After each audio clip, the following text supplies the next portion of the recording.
My name is Gavin Evans, and this is my review for Gremlins The New Batch. In this review, we'll have spoilers, so there's your warning. But I'm not the biggest fan of the original. I think it's fine and all, but it's not one of my favorites. I heard very mixed things on this sequel, so when I watched it for the first time, I didn't have the highest of expectations, but color me surprised because I love this movie. It is one of my favorite comedies of all time. This movie is batshit insanity in just the very best of ways. Joe Dante got to make exactly the movie he wanted to with no restrictions, and it's just glorious to watch. It takes everything that's great about the original and just multiplies it by 1,000, and it's just a live action Looney Tunes, and I mean that in a very positive way. Like, the way I see it is that your eyes are going to watch this movie and love it and think it's comedy gold, or you're going to watch it and think it's the dumbest movie ever. And I actually fall in the middle there. I think it's comedy gold and it's also incredibly dumb, and that's why I love it. Like, it's just. It's hilarious. It is one of the funniest movies I've seen. You know, like, where to even begin? Like, there's a scene where gremlins are drinking all these different serums, and there's one who drinks one, and you get the sense that he's mutating into something horrific, and then he rises and he's just got glasses on and he starts talking, and it's hilarious. I love that. And then Fred decides to interview him, and one of the gremlins is doing Fred's makeup on the camera, which cracks me up. And then Brain just explains how they want to be civilized, and he's just like, hold on 1 second, and then shoots a random gremlin. That cracks me up. You've got this scene of all the. So you've got Leonard Martin giving the first Gremlins movie a negative review, so the Gremlins attack him for it, which is just it's so clever.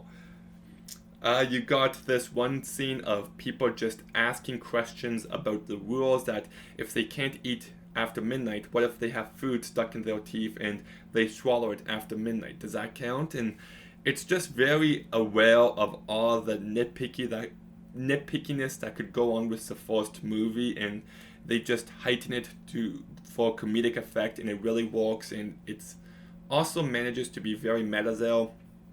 There's a scene where the movie cuts out entirely and the gremlins play something else, so the audience complains to the usher, and the usher goes to Hulk Hogan to scale some sense into the gremlins, and the movie starts playing again, and you're just like, what am I watching? Like, this is so out there, and I love it. I love the fact that one of the gremlins gets wings, and when he flies out to the building, it leaves the bat symbol. That cracked me up. I also love the fact that they go through all this trouble of giving that gremlin with the wings sunblock. He then goes out in front of a church, attacks that guy, who then beats him by pouring cement on him. He then flies away and lands on the church to form a gargoyle.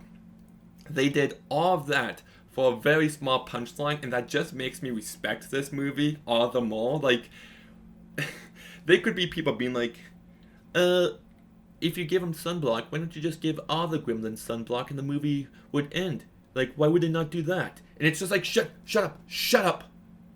Because it's funny. There was a scene where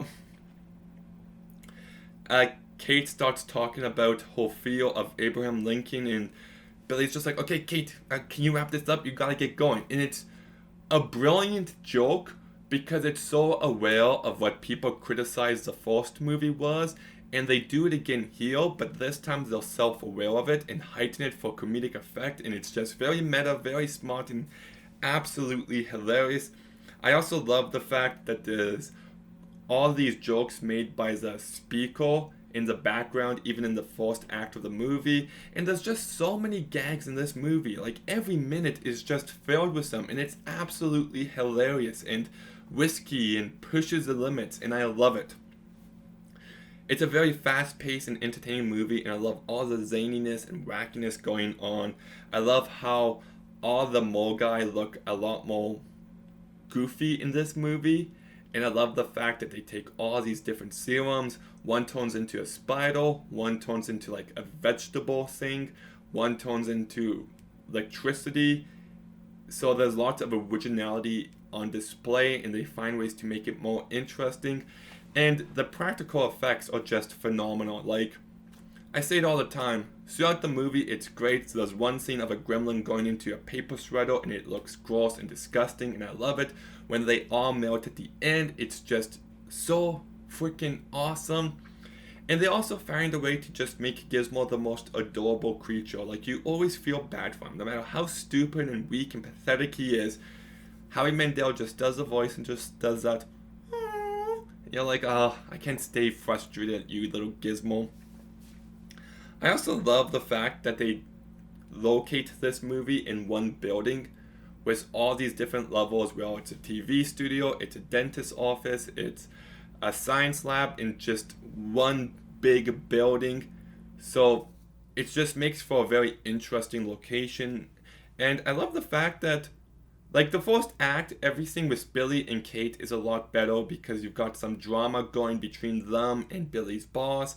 And you're like, oh, what's going to happen? And that keeps you entertained enough until shit hits the fan. And from that point forward, the movie just dials it up to 11. And it's just, like, Billy and Kate get pushed all the way to the background.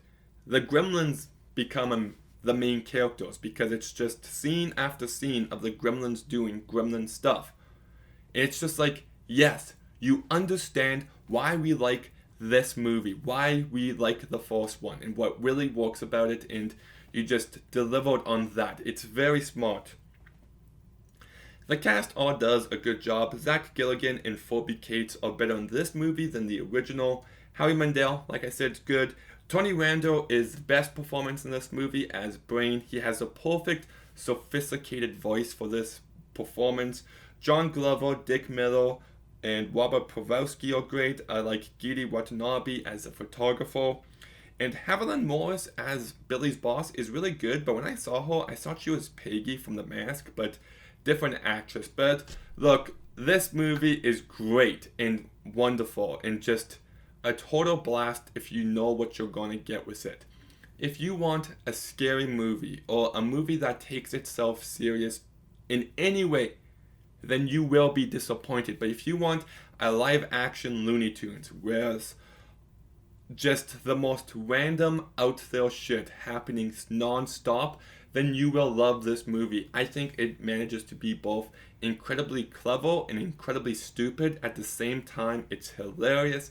It's so tightly paced. It's just a total blast of a movie. And whenever people talk about best sequels, they talk about Godfather Part 2, Empire Strikes Back, The Dark Knight, Return of the King. And hear me out, but this movie should be up there as well. I love it. I'm going to go ahead and give it a 9 out of 10. Okay, have you seen Gremlins: A New Batch? What did you think about it? Let me know in the comments down below. Make sure you like, comment, subscribe. Stay tuned for some more videos soon. And Gavin, out.